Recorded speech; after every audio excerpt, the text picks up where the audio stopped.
120쪽 기독교 강요를 통해 본 구원을 누림입니다.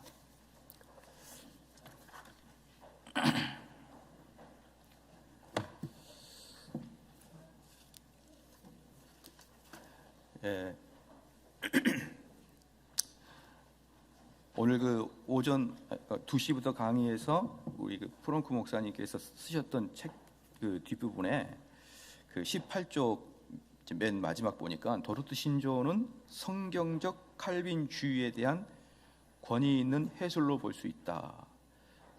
18쪽에 보면 도르트 신조는 성경적 칼빈주의의 신학에 대한 권위 있는 해설로 볼 수 있다. 근본적으로 알미니안 논쟁은 인간의 구원 문제에 대한 하나님의 주권 교리를 공격하고 대신에 구원에 대한 인간의 역할을 높이는 반론을 대표한다. 이렇게 말하고 있잖아요. 그러니까 이게 바로 핵심이죠. 이 부분이. 그러니까 우리는 교리, 그러니까 뭔가를 막 배우는 것 같은데 사실은 구원의 도를 배우는 거예요. 구원의 도. 그러니까 쉽게 말하면 이렇게 좀 말하면 아주 극단적으로 표현해 볼까요? 도르트 신조를 모르면 구원을 모르는 거예요. 사실은 구원이 뭔지를 모르고 그냥 헤매일 뿐이죠. 그래서 이게 중요한 것이지 어떤 지식적으로 공부를 하기 위함이 아니라 이 말이죠. 이게 구원이라는 것은 우리가 생각하는 것만큼 그렇게 쉽게 이해가 되는 부분이 아닙니다. 이게 만약에 쉽게 이해가 됐다 그러면 사실은 중세가 그렇게 엉망으로 타락하지 않아요. 그런데 이 중세는 구원에 대한 도를 모름으로 말미암아 이들이 방황하기 시작한 게 중세예요. 그럼 그들이 그렇게 성경을 많이 알고 1000년이라는 기간 동안에 중세를 거치면서 그렇게 자기들끼리 성경을 많이 연구했음에도 불구하고 구원에 대해서 알지 못한다 그러면 우리는 성경도 많이 보지 않는 우리가 따로 구원에 대해서 공부를 하지 않는다 그러면 그건 구원에 대해서 알 수가 없는 거예요. 가끔 어떤 분들이 이 청교도와 개혁주의를 모르는 분들이 오셔서 자기는 의당 구원을 받는 것이냐 받았느냐, 그 다음에 구원에 대해서는 두려워하지 않고 사역에 대해서 막 이야기를 하는 걸 보면 참 웃기는 거죠. 그래서 저는 항상 묻고 싶은 게 구원은 점검하고 지금 그 일을 하느냐 이렇게 묻고 싶어요. 다시 말씀을 드리지만 우리는 그 교회를 오래 다녔으니까 너죠. 그렇게 않죠. 1000년이나 중세를 살아도 구원을 모른다니까요. 그들이 성경을 가지고 있지 않았냐? 다 가지고 있었단 말이에요. 그리고 불철주야 연구하는 사람들이 1000년 동안 발견내지 못한 게 구원이란 말입니다. 그러면 중세시대 때는 중세시대는 딱 4가지 정도의 구원론이 있었어요. 첫 번째는 프란치스코 수도원을 중심으로 한 그런 구원론이 있었죠. 프란체스코 수도원을 중심으로 한. 근데 그 프란체스코 수도사들은 자신의 모든 재산을 다 가난한 자에 주고 그리고 주님을 따르라는 그 명령에 순종하고자 그들은 자기의 모든 재산을 다 가난한 자에 팔고 수도원으로 들어갔습니다. 그렇게 하면 구원을 받을까? 그렇게 하면 자기들의 영혼에 있어서 어떤 만족감을 얻을까? 그래서 그 많은 게 프란체스코는요 엄청나게 부자였습니다. 중세시대 부자라 그러면 한 영지를 말하는 것이, 영지는 거의 우리나라의 경기도 땅만 하는 땅을 차지하고 있었다 이 말이에요. 프란체스코가. 근데 그걸 다 팔아서 가난한 자와 나눠주고 잔치를 베풀고 수도원으로 들어갔어요. 들어간 게 아니라 수도원을 만들었죠. 그래서 그 많은 돈으로 수도원을 만들고 또 많은 사람들이 그런 프란체스코의 어떤 그런 그 도덕적 깨끗함을 보고 기부를 많이 해서 큰 수도원을 만들었고요. 그래서 그들은 필그림이라고 할 수 있고 그 다음에 아주 거지와 같이 살아가는 그러한 행동이었어요. 맨발로도 다니고. 그 다음에 프란치스코 수도원에 이어서 또 다른 수도원이 하나 있는데 유명한 수도원이 도미니크 수도원입니다. 이 도미니크 수도원은 프란치스코 수도원과 좀 달라요. 얘네들은 엄격한 규율을 통해서 또 영적 만족을 유익을 얻으려고 했던 자들이죠. 엄격한 규율. 그래서 도미니크 수도회 같은 경우는 얼마나 밥을 조금 먹었든지 오래 살지 못합니다. 너무나 극단적인 그 극기의 훈련을 하기 때문에. 그 다음에 세 번째가 주요했던 것이 바로 어거스틴 학파였어요. 이 어거스틴 학파는 이 루터와 칼빈이 어거스틴의 영향을 받았지만 사실은 중세 시대 때 어거스틴은 학문적으로만 유효했었습니다. 그게 영적으로 어떻게 우리에게 역할을 하는지는 몰라요. 그냥 이론적으로 어거스틴의 이론을 알고 있었어요. 학문적이었죠. 그 다음에 네 번째 주요한 도구가 바로 누굽니까? 토마스 아퀴나스 주의예요. 이 토마스 아퀴나스 주의는 어릴 때 카톨릭 사람들이 유아 세례를 받잖아요. 그럼 유아 세례를 받으면 그 안에 성령이 들어가 있는 거예요.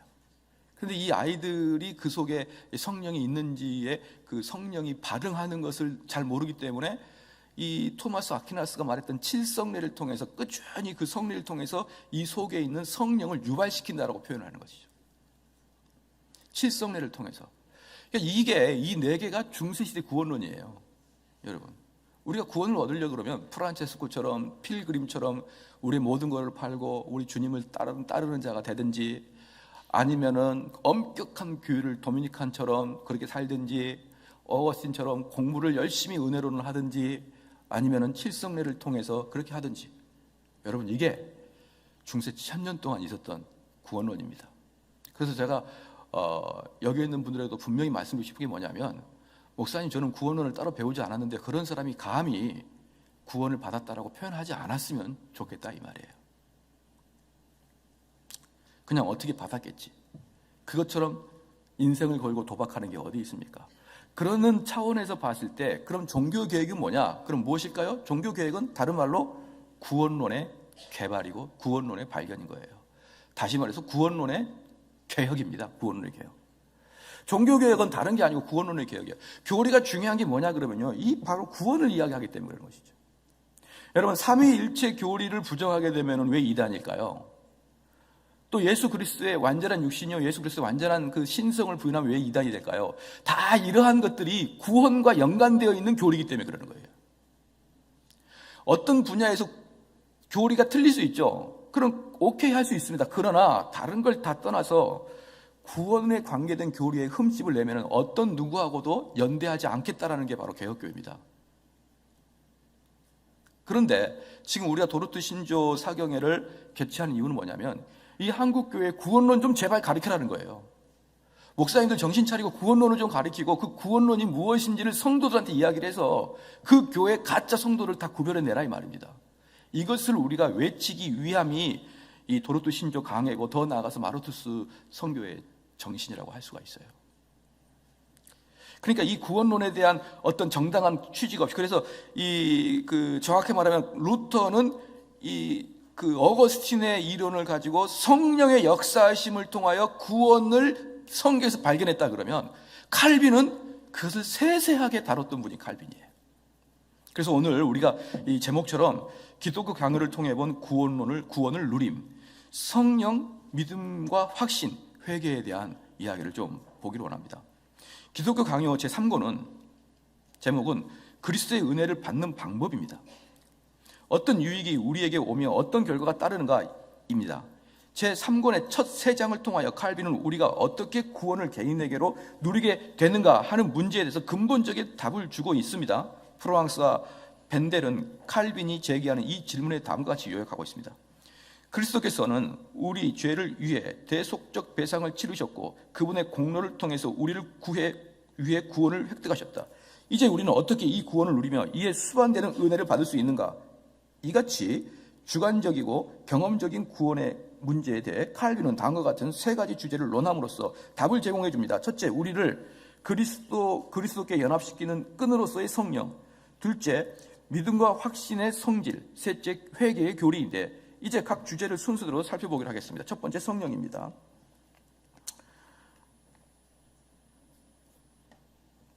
이 기독교 강요는 토마스 아퀴나스 주의를, 기독교 강요는 토마스 아퀴나스 주의를 신봉했던 로마 카톨릭 애들이 루터를 좀 한 단계 아래로 봤어요. 한 단계 아래. 너희들은 뭐 우리의 많은 그런 수도사 중에 한 명이야, 루터는. 이렇게 하찮게 봤죠, 약간은. 근데 칼빈의 기독교 강요가 딱 나온 뒤로 칼빈의 기독교 강요를 보면서 그들도 이것은 토마스 아퀴나스의 신학 대전과 버금가는 것이다라고 표현을 하죠. 그들의 표현이. 하지만 우리의 표현은 신학 기독교 강요가 토마스 아퀴나스의 신학 대전보다 월등하다고 표현하죠. 왜냐 그러면 이 기독교 강요는 토마스 아퀴나스의 그 신학 대전은 아주 산만해요. 그리고 만연체입니다. 그러나 이 기독교 강요는 할 말만 탁탁 엑기스를 넣어서 했던 책이므로 사실 여러분이 글을 쓰거나 말을 해보면 만연체로 하는 건 쉬운 건 알아요. 쉬울 걸 압니다. 그러나 엑기스 한마디 한마디가 어렵다는 거 알 거예요. 마찬가지로 기독교 강요는 그러한 책이었죠. 심지어 그래 로마 카톨릭 애들도 기독교 강요를 보면서 야 너희들도 신학이 있고 철학이 있구나라고 이야기한 게 기독교 강요였죠. 그만큼 학문적으로 뛰어난 책입니다. 그래서 칼빈의 생각은 경건의 개념은 하나님을 아는 지식의 뿌리를 받고 있으며 동시에 그 하나님을 찬미하고 예배하고자 하는 인간의 태도와 행동이 이 개념 속에 포함되어 있다는 것입니다. 인간이 갖는 바른 태도란 하나님을 향한 마음으로부터의 예배이며 그분에 대한 구원의 믿음이며 자녀로서 갖는 두려움이고 기도에서 우러나오는 순종이고 그리고 경외심에서 우러나오는 사랑 등을 가리키고 있습니다. 이에 대해 칼빈의 결론을 들어보면 하나님에 대한 사랑이 섞인 경외심을 나는 경건이라고 부르는데 이러한 경외심은 하나님께서 주시는 유익한 축복을 깨달을 때 오는 것입니다.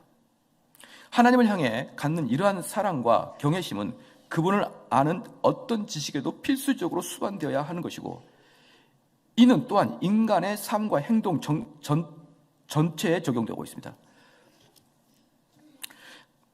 칼빈이 말하듯 그리스도인의 삶 전체가 일종의 경건의 실천이어야 합니다. 따라서 칼빈에게 있어서 경건은 이와 관련된 많은 주제들, 예를 들어 인간관계 속에서 하나님의 자녀로서 요구되는 경건한 자세, 또한 인간 존재 안에 있는 하나님의 형상을 존중하고 사랑하는 태도와 같은 것을 포함하고 있습니다. 지금 칼빈이 이야기하고 있는 것은요, 성도라 그러면 삶 전체에 경건이 포함되어 있어요. 삶 전체에 경건을 실현시켜야 되는 게 이 칼빈이 보고 있는 성도의 삶이에요. 근데 지금 그 가짜 교회들은 어떻게 합니까? 성도들을 아주 갈라디아서를 잘못 해석해서 성도에게는 참된 자유가 있어야 된다 생각하는 거예요. 그래서 교회에서 어떠한 하라 하지 말라 말 안 하고 교회에서 예배 드릴 때도 자기가 그 느낌대로 찬양을 하는 거예요. 손을 들고 싶으면 손을 들고 눈을 감고 싶으면 눈을 감고 눈물을 흘리고 싶으면 눈물을 흘리고 이게 뭐라고 표현합니까? 성도의 자유라고 표현하는 거예요. 칼빈은 그렇게 이야기하지 않습니다. 그건 자유가 아니고 방임이에요. 성도들이 어떠한 그 타치를 당하지 아니하고 자기가 마음껏 신앙생활하는 것은 자유가 아니고 방임이란 말입니다. 갈라디아서 말하고 있던 자유는 무엇일까요?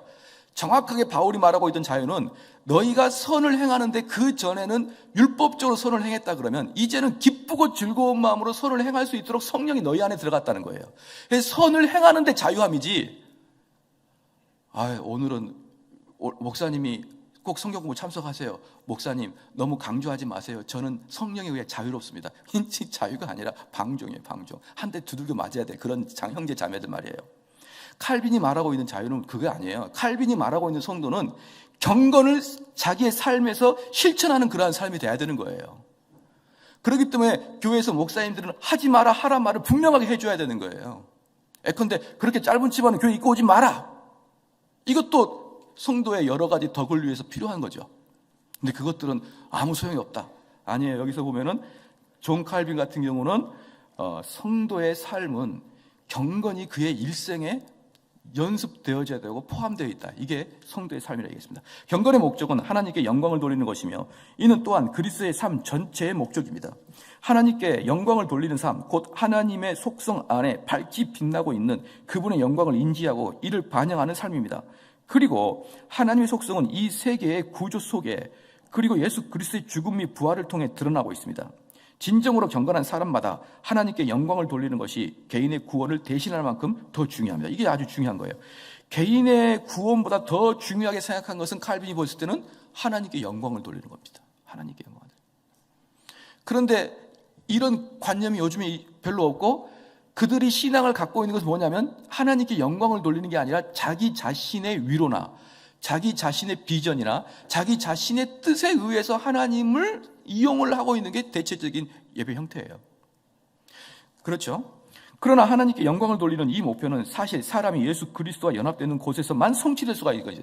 그러면 왜 이렇게 하나님께 영광 돌리는 것, 하나님께 경건하게 사는 게 이렇게 어렵느냐? 그것은 아무나 할 수 없기 때문에 그러는 거예요. 오직 누구만 할 수 있는 것입니까?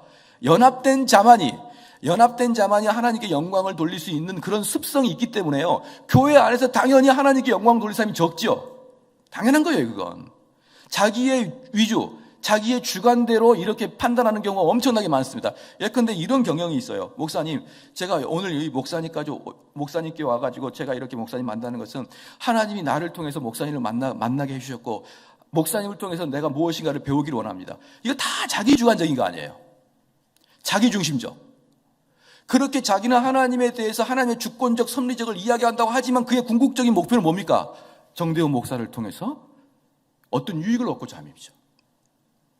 이게 아주 사악한 겁니다. 이게 하나님께 영광을 돌리는 것은요, 아무나 할 수 있는 게 아니에요. 그래서 보편적인 그런 사람들은 이런 아이디어 자체가 없는 거예요. 하나님께 영광을 돌리고 자기 자신은 철저히 어떻게 되는 게 부수적인 역할로 빠진 것, 오직 하나님께만 영광을 돌리는 것이 말은 쉽지만 우리 인생 통틀어 볼 때 그러한 경우가 거의 없다는 거죠. 그래서 그러한 사람은 하나님과 연결된 사람만이 오직 할 수 있는 것이다 라고 이제 칼빈이 이야기합니다.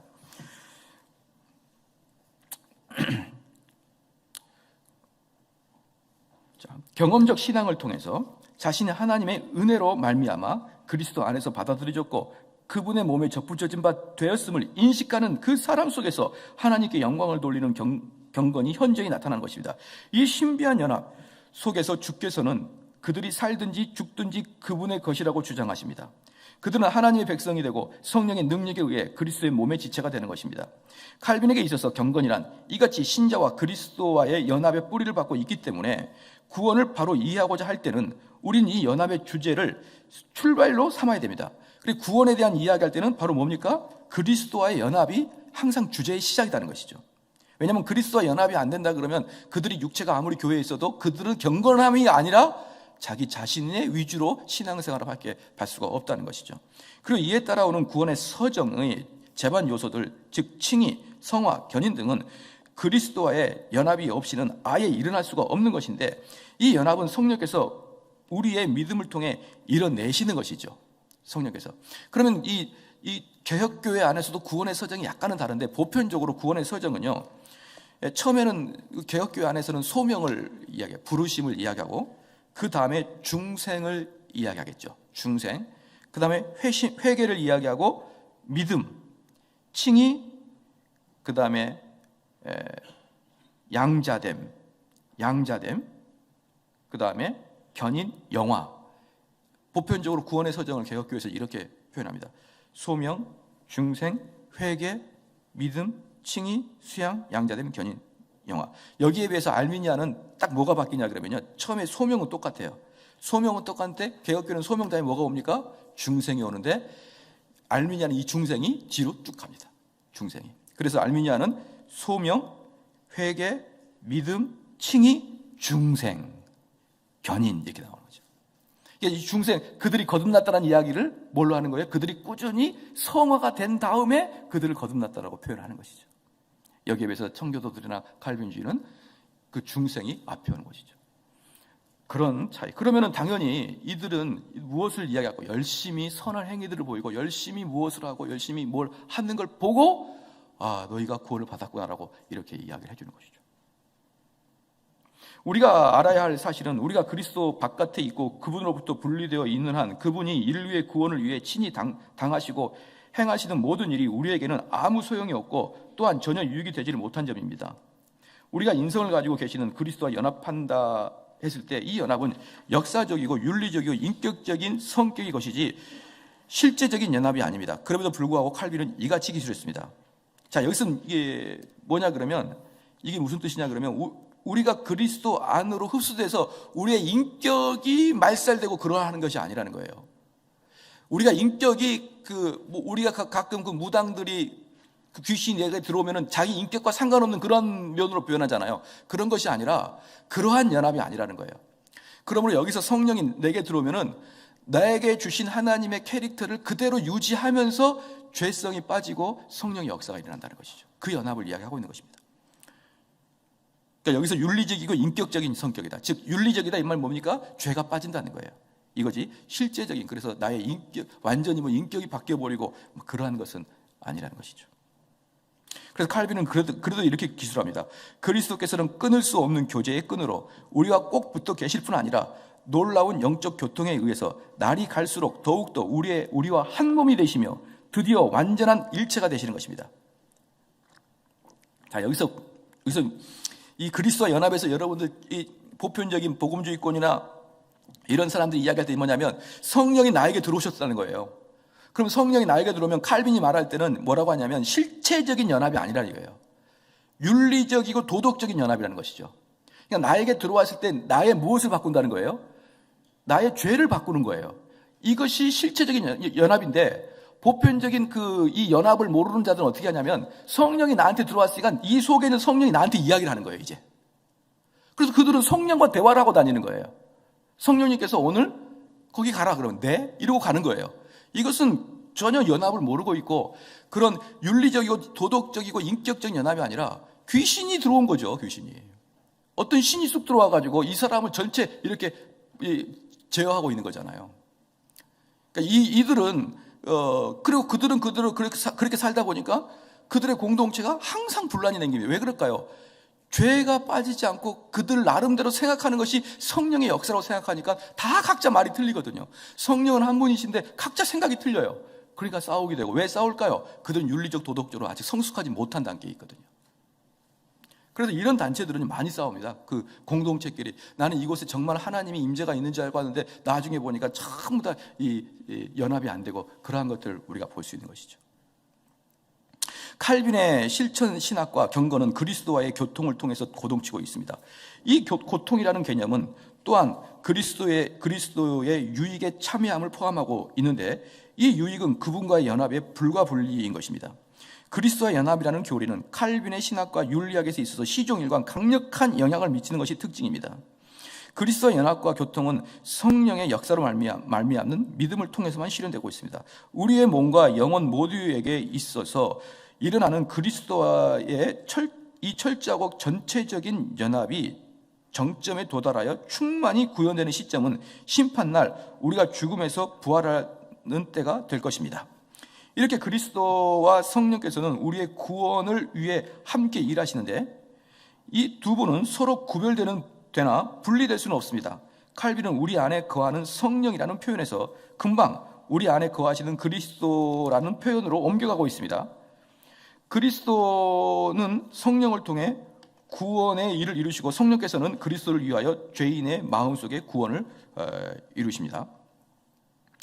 이 같은 그리스도와 성령의 협력 사역은 기독교 강요 제3권 1장 2절 3절에 나타나고 있는데 그리스도는 아버지에 의해 특별한 방식으로 성령을 충분히 받으셨고 이로 말미암아 우리 각자는 성화의 영을 통해서 그리스도의 선물의 분량대로 성령을 받게 되는 것입니다.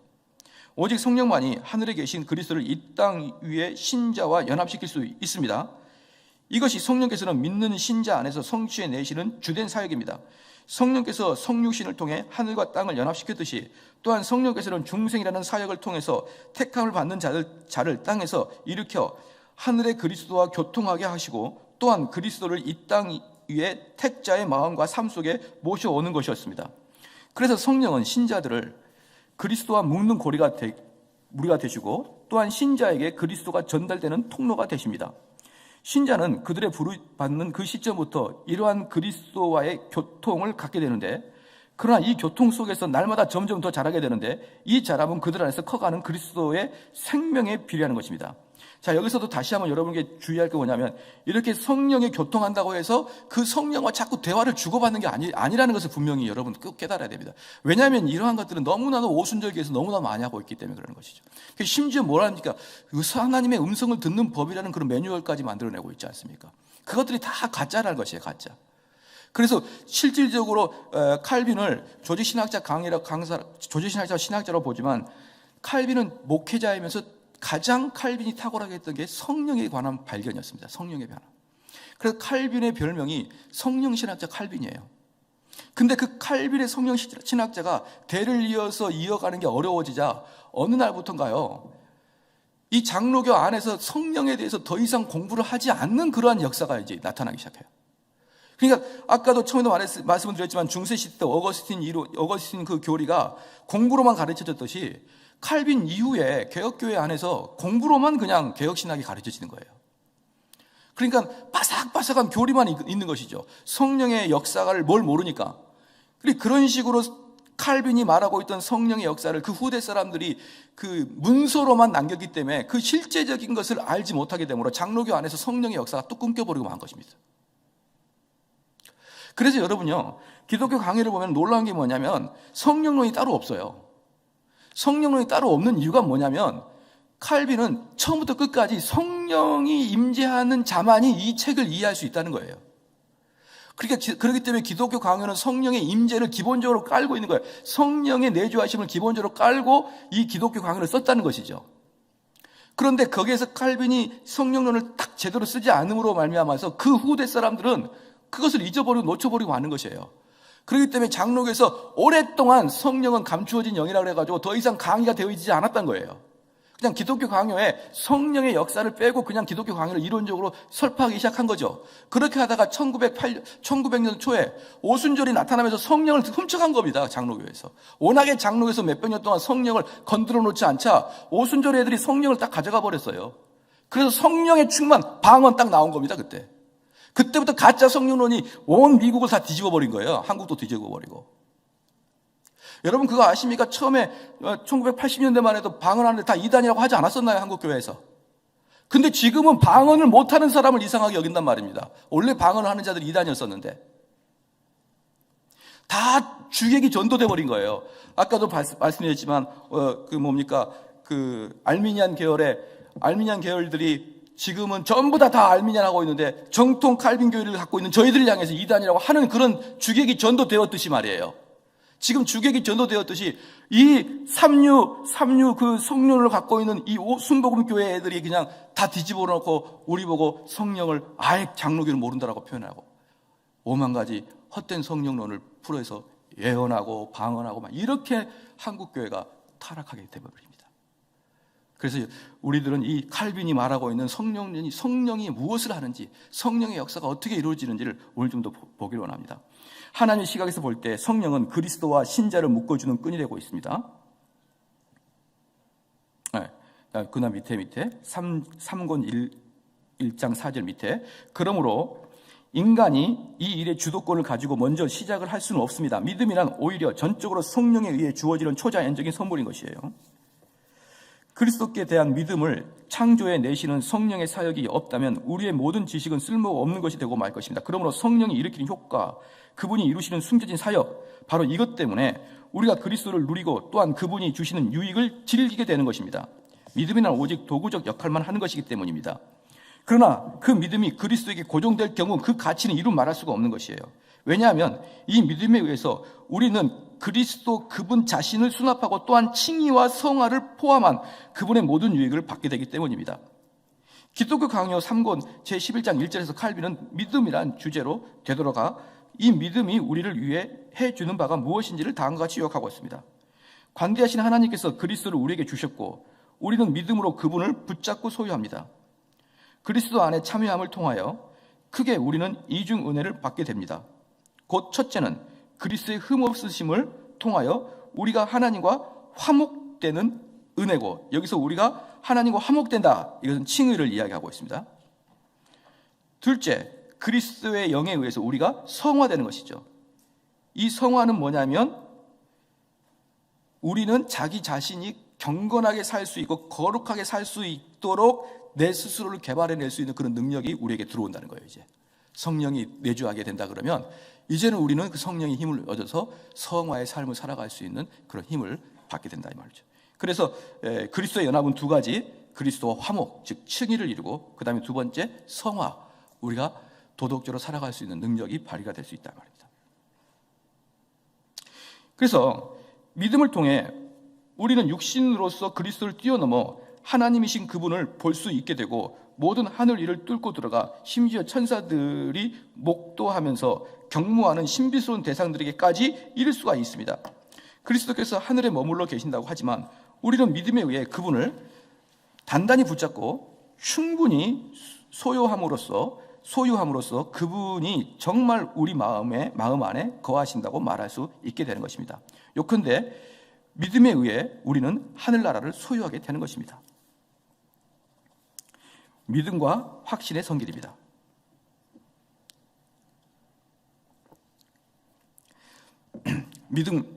믿음의 정의와 설명. 칼빈은 믿음이란 결코 단지 하나의 찬동이 아님을 말하고 있습니다. 그렇죠. 여기서 우리가 자주 말하고 있는 게 뭡니까? 너가 삼위일체를 믿느냐? 네. 너가 예수 그리스도가 하나님이지만 인카네이션 돼서 이 땅에 오신 걸 믿느냐? 네. 이렇게 찬동하는 것을 믿음이라고 표현하지 않는다는 거예요. 이런 찬동은 믿음이 아니다. 그렇죠. 그런데 우리는 보통적으로 너가 하나님을 삼위일체를 믿어? 아이고, 너가 믿음이 좋구나 이렇게 얘기하는데 칼빈이 보기에는 그건 믿음이 아니다. 그럼 믿음에는 지식과 신뢰라는 두 요소가 포함되어 있어요. 지식과 신뢰, 즉 많이 알아야 된다는 것과 그것에 대한 신뢰가 포함되어 있다. 그리고 칼빈은 이 지식과 신뢰의 개념적인 문제라기보다는 신앙생활의 구원적 차원에 해당되는 것을 주장하고 있습니다. 믿음이란 역사적 지식의 구원적 찬동에 더해진 것이 아니라 분명한 지식의 구원적이고 확실한 신뢰와 결합하는 것입니다. 칼빈은 믿음의 지식을 토대로 하고 있음을 견지하고 있습니다. 지식은 하나님의 말씀에 즉 넓게는 성경 그리고 좁게는 복음에 근거하고 있습니다. 여기서 말하고 있는 게 뭐냐면 칼빈주의자들이 말하고 있는 칼빈이 말하고 있는 복음은 창세기부터 요한계시록이에요. 창세기부터 요한계시록까지를 복음이라고 합니다.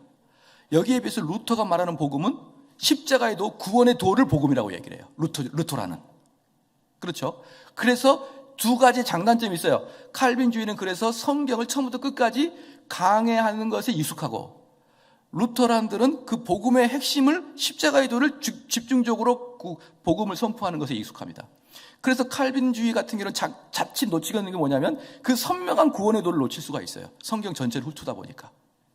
그렇죠. 그래서 여기서 지금 말하고 있는 게 뭐냐면 지식은 하나님 말씀, 즉 넓게는 성경, 좁게는 뭐예요? 그 복음의 근거, 그 복음이 무엇일까요? 바울이 말하고 있는 은혜의 도리, 십자가의 도, 이걸 말하고 있는 거예요. 믿음의 시작은 하나님의 말씀에 대한 반응이고 그것은 언제나 성경 말씀에 대해 아멘이라고 말하는 것입니다. 그러므로 확신은 말씀 안에서 추구되어야 하며 또한 이 말씀으로부터 흘러나오는 것입니다. 여기서 중요한 게 뭐냐면 그 칼빈이 말하고 있는 확신은 여러분들이 말씀의 지식을 많이 알고 그 말씀이 내 안에서 화학적인 반응을 통하여 나타나는 확신을 말하는 것이지 그런 체험과 경험을 말하는 것이지 어제 기도하고 있는데 하나님 나에게 오셔서 이런 체험을 이야기하는 게 아니라 이 말이에요. 막 기도하니까 내 다리가 나았어 이런 체험을 이야기하는 게 아니에요. 우리가 그 기독교 강요에서 말하고 있는 체험은 우리가 구원의 도를 익히 그걸 알고 그것이 나에게 실제적으로 내가 그 길을 가고 있다는 그런 확신과 느낌이 있어야 되는 거예요. 그래서 칼빈이 말하고 있을 때 믿음에는요 지식과 신뢰가 있다 그랬잖아요. 그 지식은 우리가 성경을 객관적으로 아는 것이고 신뢰는 뭐냐면 그 지식이 정말 내 것인 것처럼 주관적인 감정이 확신한다 그런 이야기를 하는 거예요. 객관적인 하나님 말씀의 지식을 알지만 그 객관적인 하나님 말씀을 주관적으로 내가 강하게 체험하라 이 말입니다. 그것이 있어야 된다. 그게 믿음이다. 이렇게 이야기를 하는 거예요. 먼저 믿음을 복음에 대한 단순한 찬동으로 간주하고 이 점을 강조하는 로마 카톨릭의 입장은 약한 것이라고 주장합니다. 왜냐하면 이 견해는 우리가 믿음을 통해 얻게 되는 바 그리스도와의 인격적 관계를 통해 오는 지식을 부정하기 때문입니다. 다음으로 칼빈은 맹목적 신앙에 대해 스콜라적 교리는 순전히 꾸며내는 것임을 지적합니다. 이 스콜라 신학이 뭐냐 그러면 토마스 아퀴나스가 만들었던 로마 카톨릭의 신학을 말하는 것입니다. 그것은 참된 믿음을 완전히 파괴합니다. 칼빈이 여기서 묻습니다. 아무것도 이해하지 못하면서 그저 우리의 감정을 교회에 고분고분 굴복시키는 것만이 이것이 과연 믿음이란 말인가? 구원은 그저 교회가 가르치는 모든 것에 찬동한다 해서 얻어지는 것이 아닙니다. 하나님 자신이 예수 그리스도 안에서 우리에게 베푸시는 하나님에 대한 직접적이면서 경험적인 직관적인 지식을 통해 우리의 구원을 알게 되는 것이죠. 그러니까 우리는 그럼 너가 구원을 어떻게 받았냐를 할 때 첫 번째 여러분들이 할 수 있는 게 뭐냐면 일단 객관적인 상태에서 어떻게 구원을 이루는지에 대해서 여러분이 선명하게 알고 있어야 돼요. 선명하게. 여기서 우리가 어느 길을 갈 때 선명하게 알아야 그 길을 곧장 가지 않습니까? 차를 끌고 가잖아요. 선명하게 알지 못하면 가까운 곳에도 뱅뱅 잡아 돌지 않습니까? 그렇기 때문에 우리는 어떻게 구원을 받니? 구원은 시작부터 끝까지 어떻게 받니라고 선명하게 이야기를 해줄 수 있느냐를 여러분 스스로 확인해 보십시오. 모르겠는데? 나는 그냥 입으로 고백해서 구원을 그건 아니죠. 그렇게 간단할 것 같으면 왜 루터란들이 십자가의 도의 복음을 그렇게 깊이 설명했을까요? 만약에 예를 들어서 우리가 구원을 받는 것이 나는 믿어. 내가 삼위일체 하나님 믿어. 믿었어? 사형리 했다가 이걸 받아들이기 동의하니? 동의해. 그럼 오늘 너가 구원이 이뤘어. 이렇게 간단한 것 같으면 그걸 루터란들이 왜 그렇게 오랫동안 깊이 설교했겠냐고. 그렇게 간단한 내용이면. 얼마나 지겹겠어요. 그 얘기만 한다 그러면. 그 얘기가 아니라는 거예요. 그런 거에. 그런 게 아니고 우리의 머릿속에 구원의 길이 어떻게 한 발짝 한 발짝이 어떻게 진행되는지를 여러분이 여기 나와서 한번 쫙 이야기를 해볼 수 있는지 한번 스스로 생각해 보십시오. 그 다음에 두 번째, 거기까지는 여러분이 지식적으로 아는 거예요. 두 번째, 그것이 실제적으로 그것이 내가 진짜 가고 있는 거라는 확신이 할 정도로 막 가슴이 뛰도록 내가 가고 있다는 그런 실제적인 주관적인 체험을 해야 된다. 해야 된다. 이게 칼빈이 말하고 있는 구원의 길입니다. 구원의 도는 그래서 지금은 말하는 게 아니면 그 도르트 신조 안에 보면은 구원의 도를 아주 잘 설명이 되어 있어요. 그렇죠. 그 다음에 직관적인 지식이니까 그래서 그런 상태 경험적 직관적인 지식이 뭐냐면 그런 상태의 객관적인 지식을 바탕으로 한 직관적인 지식인 거예요. 객관적인 지식을 바탕으로 한 경험적 주관적 지식이란 말이에요. 그렇기 때문에요. 우리가 객관적으로 구원의 도를 모르면 완전히 그냥 그건 도로아물. 아무리 자기가 스스로가 구원받았다고 아무리 스스로 마인드 컨트롤 해보십시오. 집에 갈 때 이거 아닌 것 같은데 이러고 머리만 갸우뚱거리죠. 다음으로 칼빈은 믿음에는 맹목적인 요소들도 있음을 인정합니다. 믿음은 성경이 진리임을 단순히 마음에 믿고 건전한 교리에 동의하는 것이 아닙니다. 믿음은 또한 단지 하나님이 존재하신다거나 또한 하나님이 그분 자신에게 있어서 어떤 분이신가를 아는 것도 아닙니다. 믿음은 그 이상입니다. 믿음은 오히려 하나님이 우리를 향해 어떤 분이신가 하는 것에 대해 실제적이고 유용한 지식에 도달하는 것과 더 깊은 관련성을 가지고 있습니다. 즉 성령의 조명해 주심을 통해 하나님께서 우리를 향해 자신을 어떤 분으로 드러내시기를 원하시기를 깨달아 아는 것입니다.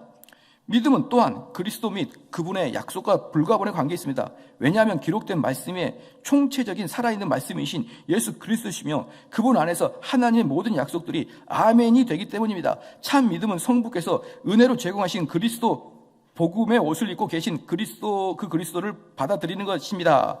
따라서 진정한 믿음은 넓게 보아 성경에 초점을 맞추고 특히 그것은 그리스도 안에 있는 하나님의 은혜의 약속을 붙잡는 것입니다. 칼빈은 다른 무엇보다도 하나님의 약속을 하신 그 근거로 삼습니다. 하나님께서 비참한 가운데 있는 죄인들에게 자비를 약속하셨습니다. 그런데 그 약속은 그리스도에 의해 성취되었습니다. 자, 보십시다. 이게 저는 이런 분들을 좀 봤어요. 그러니까 우리 한국 교회가 아주 이 엉망인 게 뭐냐면요. 이 오순절 교회 사람들은 특별한 그 하나님의 구원에 대한 지식도 없으면서 무조건 막 기도를 해야 됩니다. 그렇게 기도를 막 하다 오래 하다 보면요. 자기도 모르는 확신이 생기는 거예요. 확신이 생긴 거예요. 하나님 나와 함께 하셨다 확신.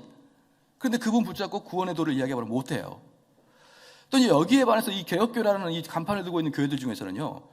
뜨겁지가 않아요. 그냥 학교에서 공부하듯이 공부를 하는 거예요. 막 뜨거움에 열정에 불타서 이걸 주체할 수 없어서 누구에게 전도하고 싶고 그런 마음도 없습니다. 그냥 자기 혼자 교회 와서 공부하고 말아갑니다. 둘 다 똑같습니다. 하나는 영적 무지한 자고 하나는 지식만 있는 자예요. 둘 다 똑같아요. 둘 다. 그래서 우리는 감히 복음주의 온 사람들은 비판하고 싶지도 않아요. 왜? 너무 많이 떨어져 있으니까. 그들은 지식이 없어요. 그들은 성경을 읽는다고 하지만 참된 구원의 도를 알지 못하고 성경을 읽습니다. 그런데 제가 꼭 부탁드리고 싶은 것은 개혁교회 안에 있는 사람들 말이에요. 공부하듯이만 하지 마시란 말입니다. 이것들이 여러분의 실제로 일어나야 됩니다. 그리고 성령을 추구하는 그런 사람들 중에 이렇게 말합니다. 목사님, 내가 지금 이 교회를 옮겼는데 하나님의 약속을 믿고 옮겼는데 왜 이렇게 되는 게 없을까요? 제가 묻겠습니다. 누가 약속을 해줬어요? 자기 스스로 혼자 약속을 해.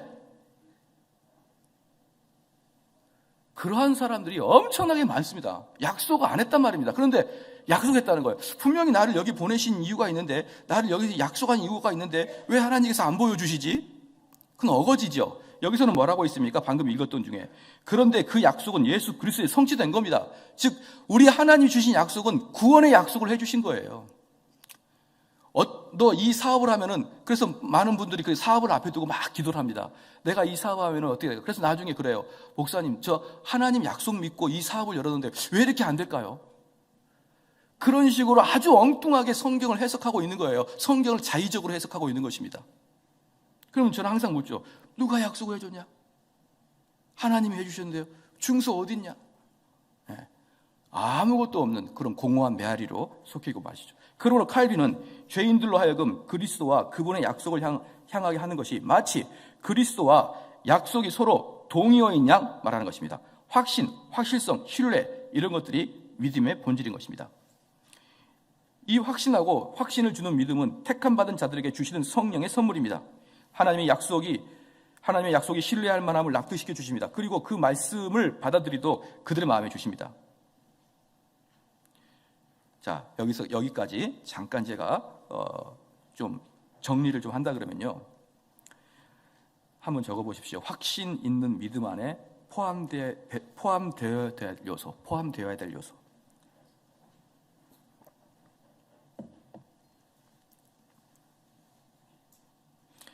성경, 그 다음에 구원적 지식. 성경, 구원적 지식. 예수 그리스도를 향함, 하나님의 약속을 신뢰, 성령의 역사.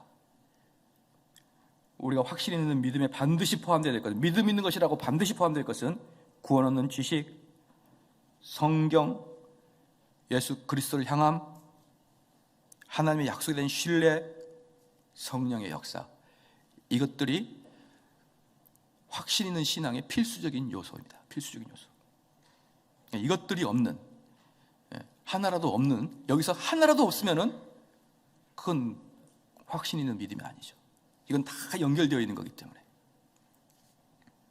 이 확신하고 확신을 주는 믿음은 택함받은 자들에게 주시는 성령의 선물입니다. 하나님의 약속이 신뢰할 만큼 신뢰할 만함을 납득시켜 주십니다. 그리고 그 말씀을 받아들이도록 그들에게 믿음을 주십니다. 하나님, 이게 만약에 이해가 안 돼요. 이해가 안 됩니다. 왜 그럴까요? 이거 이해가 안 되고 납득이 잘 안 됩니다. 왜 그럴까요? 하나님의 역사가 없기 때문에 그러는 것이에요. 하나님의 역사가 없기 때문에. 그래서 설득할 필요도 없는 거죠. 하나님의 역사가 있는 사람은. 그래서 이런 말이 있습니다. 이미 성령이 내주하신 사람에게는 굳이 설명할 필요가 없다. 그냥 이야기만 해도 알아듣는다. 성령이 없는 자는 설득해봐야 필요 없다. 아무것도 할 필요가 없는 거예요. 그래서 어거스틴 같은 경우로 했잖아요. 그 펠라기우스가 어거스틴을 찾아와요.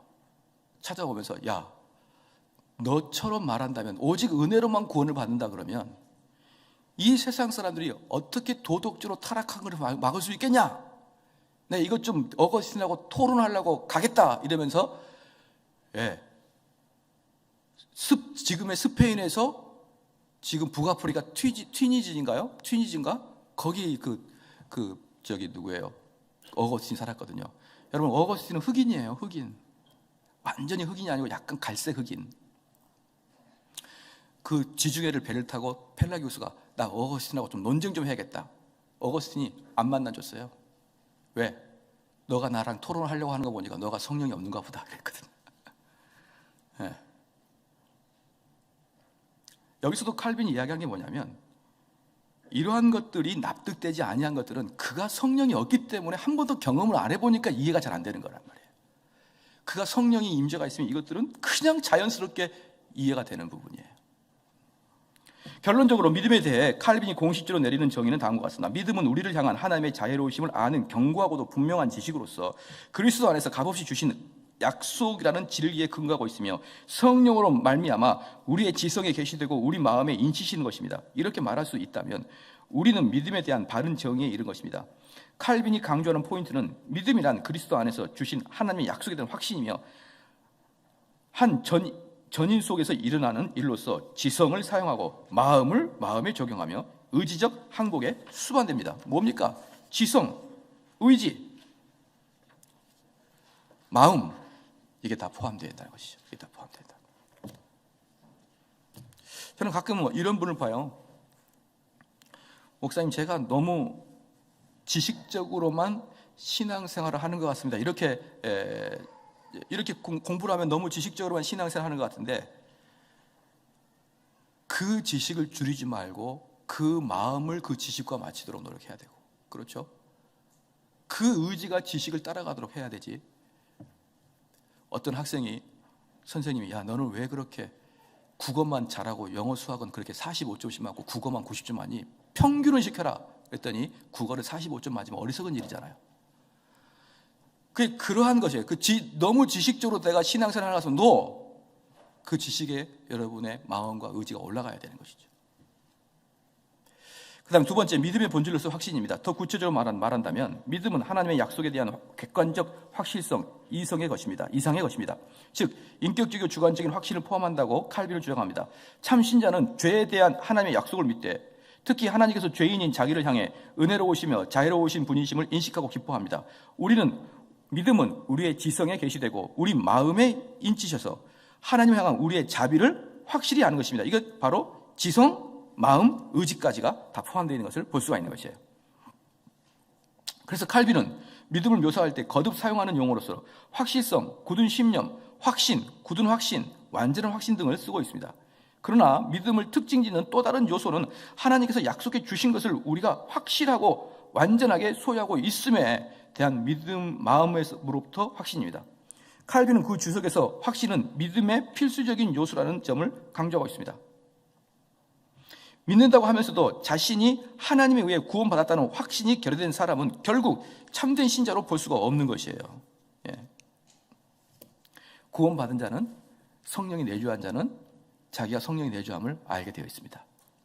누가 가르쳐주지 않아도 성령이 내주한 게 어떤 느낌입니까? 라고 묻는 것 자체가 성령이 내주함이 뭔지 모르는 것이죠.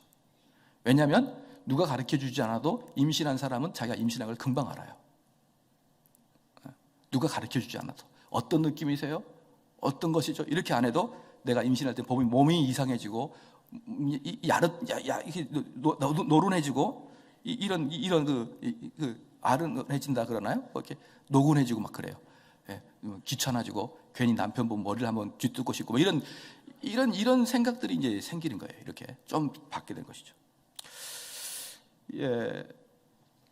그래서 간단히 말해서 오직 이런 사람만이 참된 신자입니다. 즉 하나님께서 자기를 향해 친절하고도 호의적인 아버지시며 또한 모든 것을 그분의 관대하심에 따라 약속해 주시는 분임을 굳게 믿는 사람, 또한 자기를 향해 하나님께서 자유로우시다는 약속에 의지하여 의심 없이 구원을 기대하는 사람만이 참된 신자인 것입니다.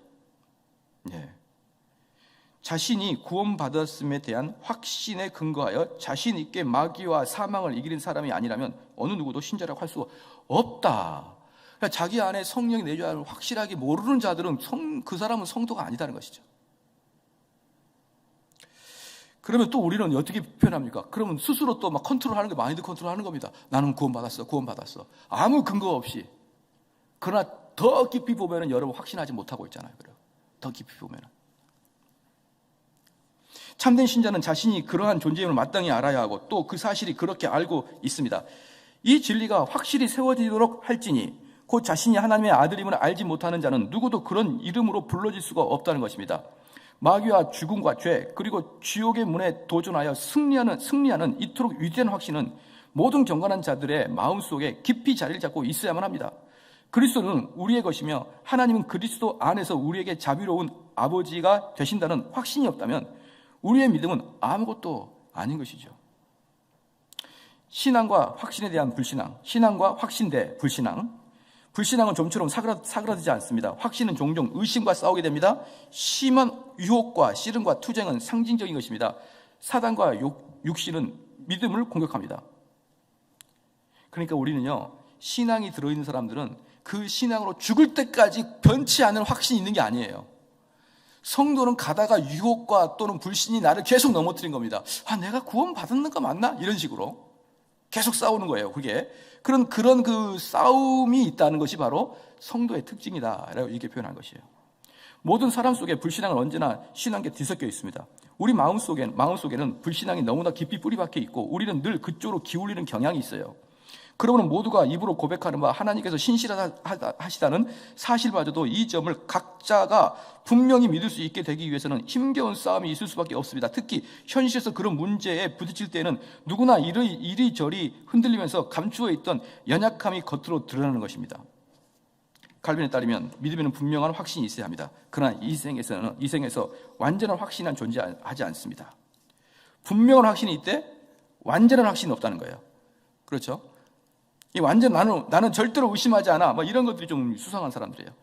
신자는 세상을 떠나기 전까지 불신앙으로부터 완전히 치료받지 못할 것입니다. 그리스도인은 방해받음이 없는 확신을 얻고자 분투하는 것이죠. 그럼 우리의 삶은 뭡니까? 그것을 확신을 얻고자 하는 분투가 우리 그리스도인의 삶이라 이 말입니다. 그것을 확신을 얻고자 하는. 그러나 완벽하게 그 지점에 도달하지는 못할 것입니다. 칼빈은 신앙에 다양한 등급이 있음을 인정합니다. 믿음의 유아기, 믿음의 시작기, 연약한 믿음과 같은 용어들을 사용하고 있습니다. 믿음이 성숙되어가는 과정에 대해 설명하면서 칼빈은 확신 또한 믿음의 성숙 과정에 비례하여 발전해 간다고 주장하고 있습니다.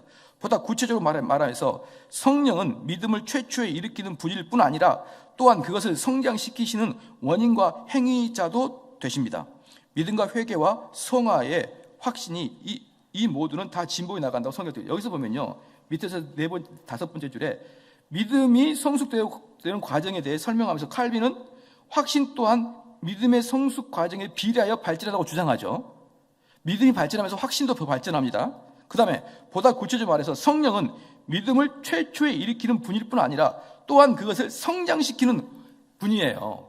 우리가 이렇게 이야기하면 어려운 문제가 됩니다. 우리가 믿음으로 구원을 받았으니 행함으로 상급을 받자. 이게 아닌 거예요. 믿음으로 구원을 받고 믿음에 의한 행위를 하는 거예요. 그래서 우리의 그 칭의와 우리의 그 중생과 성화는 모두가 그 성령의 역사하심의 반응인 것이지, 이가 믿었기 때문에 이제 이미 믿었으니까 우리는 이제 열심히 해보자. 이렇게 나가는 것은 알미니아로 빠지기 딱 좋은 상황이죠. 알미니아로 빠지기. 그래서 우리는 한번 볼까요? 여러분들 막 개혁교회를 가르쳐요. 개혁주의를 가르치다가 이제 다 배웠냐? 이제 열심히 한번 해봐. 이렇게 나가면 큰일 난단 말이에요. 그것은 성령의 역사를 잘 모른다. 성령의 역사는 그 믿음과 그가 성화의 과정에서도 어떻게 믿음을 통하여 그 유발될 수 있는가를 가르쳐 줄 수 있는 그 길을 알고 있는 목회가 참된 목사예요. 그거 모르는 목사들 많죠. 그냥 상담, 알아서 해. 알아서. 성령 붙들고 해. 왜 성령 붙들고 하라 그래? 모르니까 뭐 할 말도 없고. 그것을 선명하게 이렇게 제시를 해주고 한 발 한 발자국을 제시해 줄 수 있는 목회자가 참된 목사죠. 참된 목사. 만약에 그러한 분들이 설령 인격적으로 좀 뭐가 나 있다 그래도 그것들을 제시해 주는 목사가 참된 목사인 겁니다. 참된 목사예요. 제가 우리 교인들한테 말씀을 드렸지만 교인들한테 바울이 어땠습니까? 바울이 감옥에 갇혀 있을 때 빌립보 교회에다가 그 편지를 쓰잖아요. 그럴 때 바울이 갇혀 있을 때, 이 바울이 있을 때 인기를 못 얻었던 사람들이 있었어요. 바울이 너무 잘 가르치니까. 그러니까 바울이 감옥에 가 있으니까 얼마나 때는 이때다. 근데 이 모든 것들이 바울의 인기를 내가 차지해야지 하면서 자기의 욕망에 의해서 전도하는 사람이 있었습니다. 그러니까 또 그것을 바울한테 또 일러요. 사람들이 와가지고. 바울이 뭐라고 합니까? 이러하나 저러하나 그리스도의 복음만 전파하면 난 괜찮다고 하잖아요. 그렇죠? 지금 무슨 말이냐면요, 여기에 있는 정대호 목사가 엄청나게 욕망덩어리예요. 어떤 욕망덩어리냐면 잘 가르쳐서 한번 열심히 해서 많은 교인 모아서 내가 부자 돼봐야지. 그렇게 해서 열심히 복음을 전해요. 됩니까? 안 됩니까? 된다 이 말이에요. 된다. 그래도 된다. 왜 또 그런 눈으로 또 쳐다보고 시작합니까? 또 바울이 된다고 하지 않습니까? 된다고. 저의 이 복음을 알려주는 그 길은 여러분이 알잖아요. 이제. 그럼 여러분은 그 길을 가서 여러분 구원을 받을 수 있는 거예요. 저는 버림받을 수 있어도. 하지만 구원받는 길을 가르쳐 주잖아요. 그래서 정확하게 그 길을, 그래서 여러분들이 그럼 칭의로 구원을 받았어요. 그럼 내가 이것을 성화로 어떻게 끌어갈 것인가를 한 발짝 한 발짝 상담해주고 그것을 지도해 줄 수 있는 목사가 있느냐 이 말이에요. 그 목사 붙들어야죠. 그분이 좀 생긴 게 못생기고 밥을 탐욕스럽게 먹어도. 우리 예수님은 바리새인들이 밥을 탐하는 자라고 이렇게 표현했습니다. 근데 그 원어는 뭔지 아십니까? 돼지처럼 괴걸스럽게 먹었다. 그래도 괜찮아요. 그래도 괜찮아요. 바른 구원의 진리를 가르쳐주면 그 목사를 따라가야 됩니다. 이건 극단적인 예입니다. 극단적인 예. 그러나 바울이 갈라디아 교인들 쓸 때는 어땠습니까? 유대 교인들이, 유대주의자들 와가지고 얼마나 그들이 열심히 특심으로 그들을 가르쳤습니까? 유대주의자들이. 근데 그들 향해서 바울은 저주를 넣었습니다. 저주를. 바울은 구원의 교리를 잘못 전달하는 자에게는 그들의 인격과 그들의 도덕과 상관없이 저주를 내렸고, 복음을 제대로 선포한 자는 그들이 설령 자기의 인기와 자기의 배를 위해서 하더라도 괜찮다, 이렇게 표현했습니다. 여러분, 이거 잘 알아야 돼요. 진짜 목회자는 어떤 사람이 목회자냐? 여러분에게 이런 칭의와 성화를 잘 조목조목 설명해 줄 수 있는 분이에요. 조목조목. 우리는 지금 강의니까 쭉 지나가지만 각 교회에서는 그거에 대해서 배워야 되고 그걸 따라가야 되는 것이죠. 그래서 믿음과 회개와 성화의 확신, 이 모두는 진보해 나가는 것이에요. 그렇게 해서. 그래서 확신은, 그 다음에 128쪽입니다. 확신은 의심으로부터 자유해진 상태이면서도 아직 여전히 자유롭지 못합니다. 그것은 망설임이 없으면서도 망설일 수 있는 것입니다. 마음의 안전한 상태에 도달해 있으면서도 불안에 둘러싸여 있을 수가 있습니다. 신실한 신자는 확신을 가지고 있으면서도 흔들리며 떨고 됩니다. 근데 신실하지 않는 자들은요, 그냥 대충 자기가 구원 받았다 해놓고 절대로 흔들리지 않아요. 구원 다 돌아보지 않습니다. 근데 이율배반적인 해결입니다. 이 이율배반적 해결을 칼빈은 4가지 문제로 해결하고 있습니다. 첫 번째, 믿음의 경험입니다. 먼저 칼빈은 믿음의 정의와 신자의 실제 경험 속에서 믿음을 구분해야 함을 알고 있습니다. 기독교 강요에서 믿음 속에 커다란 확신이 포함되어 있다는 점을 설명한 후에 그는 이렇게 기술하고 있습니다. 그러나 이렇게 말하는 사람도 있을 것이다. 신자들이 실제로 경험하고 있는 것은 이와는 무척이나 다르지 않는가. 자신들을 향한 하나님의 은혜를 깨닫고 있으면서도 그들은 종종 찾아오는 불안으로 시험받을 뿐 아니라 극심한 공포로 요동하는 일도 자주 일어난다. 그들의 마음을 괴롭히는 유혹이 이렇게도 거센 것이 사실이라면 이런 현실은 믿음의 확실성과는 뭔가 잘 들어맞지 않는 것 같다. 그러므로 위에서 설명한 교리를 우리가 굳건히 세우기를 원한다면 이 난제를 해결해야만 할 것이다. 분명히 말하는데 우리가 확실하고 확신 있는 믿음 속에 거해야 한다고 가르쳐야 함은 사실이지만, 그렇다고 해서 일절 의심의 색조를 띠지 않는 확신함이라든지 또한 흔들리지 않는 요소에 의해 조금도 공격을 당하지 않는 그런 확신은 상상할 수가 없는 것이에요.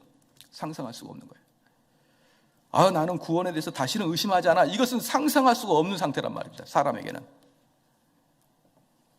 칼빈의 믿음과 확신을 같은 자리에 놓고 정의하고 있는 것은 사실입니다. 그러나 그리스도인은 하나님의 약속을 믿되 그러한 믿음이 점점 더 높은 정도로 자라간다는 점도 칼빈은 인정하고 있는 것을 알아야 됩니다. 그런 믿음의 연습과 온전한 믿음을 구분하여 생각하고 있는다는 인상을 받기 때문입니다. 요컨대 칼빈은 믿음의 당위성과 매일의 삶 속에서 경험하는 믿음의 형실성을 구분하고 있습니다. 이 말씀을 통해서 바울이 분명히 보여주는 것은 우리가 평온한 심정으로 담대히 하나님의 존전에서 있을 정도가 못 된다면 그건 바른 믿음이라고 할 수가 없는 것입니다.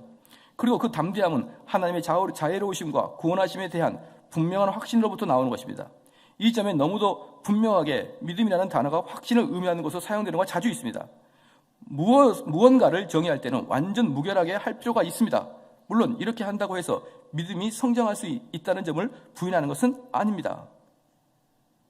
그러니까 지금 여기서 칼빈은 믿음과 확신을 동의어로 보고 있는 것이죠.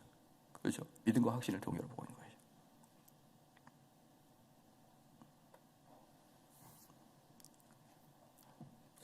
자, 그러므로 복음을 진정으로 바라보게 된다면 이렇게 바라보는 사람 안에서 확신이 생겨나게 됩니다. 여기서 중요한 게 뭐냐면요, 복음을 진정으로 바라볼 수 있는 그런 가이드 할 수 있는 목회자가 필요합니다. 그러니까 우리가 이 보면은 재미있는 게 있어요. 이 복음주의권에서는요, 아예 죄를 지적하지 않습니다. 거의 죄를 지적하지 않아요. 그냥 설교를 들으면 그 설교가 나를 칼날같이 찌르되지 않아요. 예, 죄를 지적하는 게 별로 없어요, 복음주의권은. 근데 개혁주의에 문제가 있습니다. 죄는 칼날같이 지적해요. 근데 그 쓰라린 마음에 있는 사람을 그리스도를 향하게 볼 수 있게 하는 방법을 몰라요. 그리스도로. 그의 시선을 죄에만 매달리지 않고 그리스도를 바라볼 수 있는, 제가 느끼기엔 이게 목회의 가장 어려운 부분인 것 같아요. 가장 어려운 부분. 죄는 얼마든지 지적할 수 있습니다. 성경만 제대로 해석하게 되면요, 그대로 누구든지 칼처럼 다 지적해낼 수 있어요. 그런데 그 자들, 죄 때문에 쓰라린 자들, 그 자들의 다시 얼굴을 돌려서 높은 노뱀을 보라고 하는, 그것은 사실은 여기서 지금 복음을 진정으로 바라보게 되면 이렇게 바라보는 사람 안에 확신이 생긴다 할 때, 여기서 중요한 것은 복음을 바라보게 할 수 있어야죠. 무엇이 복음이지? 이러한 것들이 정말 적절하게 이 섞여 있는 목사님들은, 저는 이렇게 표현합니다. 국가대표다, 국가대표. 할렐루야. 그러니까 그분들한테 연금을 줘야 된다. 국가대표니까 연금을 줘야 된다. 없으니까. 없어요. 죄를 지적하지 않는 분은 거의 대부분이고, 죄를 지적해도 냅둬버려요. 죄를 지적하고, 알아서 하라고, 알아서 회개하라고, 알아서 이제 주님 붙들라고. 확신에 대한 이와 같은 칼빈의 접근 방식은 나중에 청교도들이 확신에 대해 보다 정교하게 펼쳐지게 된 개념과 그대로 직결됩니다. 칼빈이 기대하는 신자의 삶은 마치 얼굴과 얼굴을 대하여 복음을 보는 것처럼 복음 앞에서 살아가게 하는 것입니다. 후에 청교도들이 믿음과 경험의 상관관계를 보다 철저히 규명해내고자 했을 때, 그들은 칼빈과 다른 개혁자들의 가르침보다 저역하게 만드는 작업을 진행하기 시작했습니다. 원리적 차원에서 볼 때 믿음은 승리합니다. 반면에 실질적 차원에서 볼 때 아직 이 승리를 온전히 얻는 것이 아닙니다. 마가복음 9장 24절에 대해 해설하면서 내가 믿나이다 라는 말과 나의 믿음 없는 것을 도와주소서라는 말은 서로 모순된 것처럼 보이지만 우리 중 어느 누구도 자신이 이 둘 모두를 경험하지 않고 있다고 말할 수 있는 것을 이라고 팔기로 말하고 있습니다. 우리의 믿음은 완전하지가 못합니다. 그러므로 어떤 의미에서 우리는 부분적으로 불신자입니다. 그러나 하나님께서는 우리를 용서해 주시고 오래 참아주시는 가운데 우리 안에 있는 그 작은 믿음을 인해 우리를 신자로 여겨주시는 것입니다. 청교도는 이 점에서 기꺼이 칼빈의 생각에 동의할 것입니다. 다만 한 가지 차이점이 있다면 칼빈은 보통 지극히 연약한 믿음 속에서도 신자는 자신에게 어느 정도 확신이 있음을 알 수 있다고 역설했습니다. 대부분 청교도들도 이 점을 부인하지는 않지만 그들이 확신에 대해 논할 때는 보다 더 큰 분량의 확신을 생각하는 경향이 있어요. 그러니까 칼빈보다도 확신에 대해서 청교도들은 더 발전시켰다고 볼 수 있죠. 더 발전시켰다. 그렇죠? 그러므로 한 신자가 자신의 믿음 안에 자신에게 믿음이 있는지에 대한 인식의 정도가 매우 미미할 때 청교도들은 그 신자가 확신을 가지고 있는 사람이라고 말하려 하지 않는 거예요. 말하지 않는다. 청교도들은 어느 정도의 조금 확신이 있다 그러면 청교도들은 그들을 신자라고 말하지 않는다는 거예요. 그렇지만 말씀에 신뢰를 두는 믿음을 확증시켜주는 역할을 한다는 점에 있어서 칼빈과 청교도의 생각이 일치합니다. 믿음은 완전하고 확정적인 확실성을 요구합니다. 그런데 이런 확실성은 우리가 삶 속에서 어떤 일을 경험하고 그것이 입증됨을 보았기 때문에 맛보는 것이에요. 그러면 여기서 말하는 게 뭐예요? 말씀과 확증을 같이 가게 하는 거예요. 다시 말씀드리면 그 말씀이 여러분의 주관적인 경험을 통해서 주관적인 확신을 가져야 된다는 것이죠. 그냥 혼자 기도하다가 확신 갖는 거 말고요. 그래서 과거에는 그 어떤 사람이 거듭났을 때 그 청교도 목사들은 이렇게 얘기하죠. 너가 거듭난 것을 나한테 한번 이야기해봐라. 이렇게 얘기합니다. 그럼 그들이 거듭나는 이야기를 성경과 동일한 관점의 논의를 펴나가면서 이야기를 해야지만 그 청교도 목사도 그래 네가 거듭난 거다라고 하는 것이지, 글쎄요 제가 가는데 갑자기 기도하고 있는데 갑자기 성령이 막 내 머리를 만지고 이런 것은 다시 갔다 와라 이렇게 이야기하는 것이죠. 혼자 알아서 그냥 경험하는 거예요. 내가 수련회 갔는데 하나님 나에게 네 죄를 용서해 주겠다 이렇게 하면 안 되는 거예요. 말씀을 여러분들이 통해서 확증을 받아야 되는 것이에요. 말씀의 역사를 통해서. 그렇죠? 그러므로 순수한 경험 그 자체가 칼빈이 추구하는 목표가 아닌 거예요.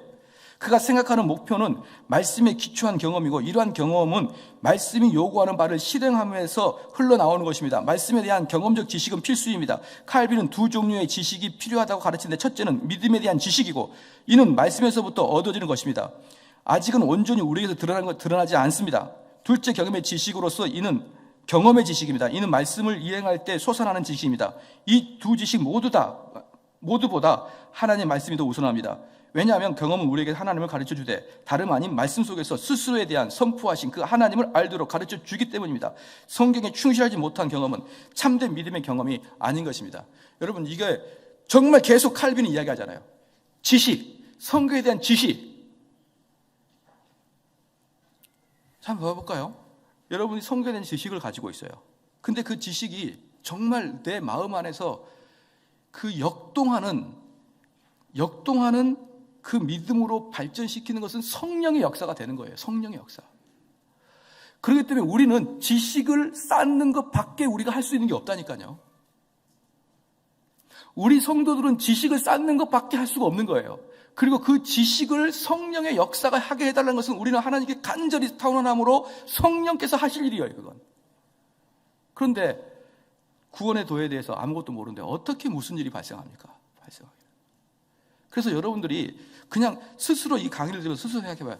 내가 어떻게 구원을 받았지? 한번 생각을 해보십시오. 그러면 칼빈에 의하면 계속적으로 네가 말씀을 보다가 그랬느냐? 그 말씀이 너를 어떻게 지금 구원을 시켰느냐? 이야기해봐라 그 말이에요, 지금 이게. 그래서 이러한 것들의 근거를 가지고 목회자들은 너 구원을 나한테 이야기해봐라 이렇게 할 권위가 있다니까요.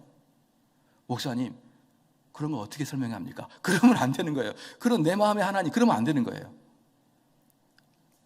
그런데 그것이 그렇게 하면 안 된다. 그건 칼빈주의하고 전혀 어울리지 않다. 그다음 두 번째, 육과 영입니다. 칼빈에 있어서 믿음의 당위성과 현실성의 긴장을 이해하는 데 도움을 주는 두 번째 원리는 육신과 영의 원리입니다.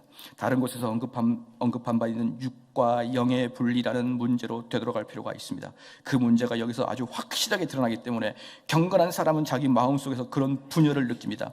한편으로는 하나님의 선하심을 인식함으로써 오는 감미로움에 푹 젖어들면서 다른 한편으로는 자신의 화를 깨닫고 쓰라릴 정도로 슬퍼합니다. 이 두 개가 여러분에게 계속적으로 중복돼야 됩니다. 기쁨과 쓰라림이 함께 들어가 있는 거죠. 그렇죠. 이게 성도들의 마음이에요.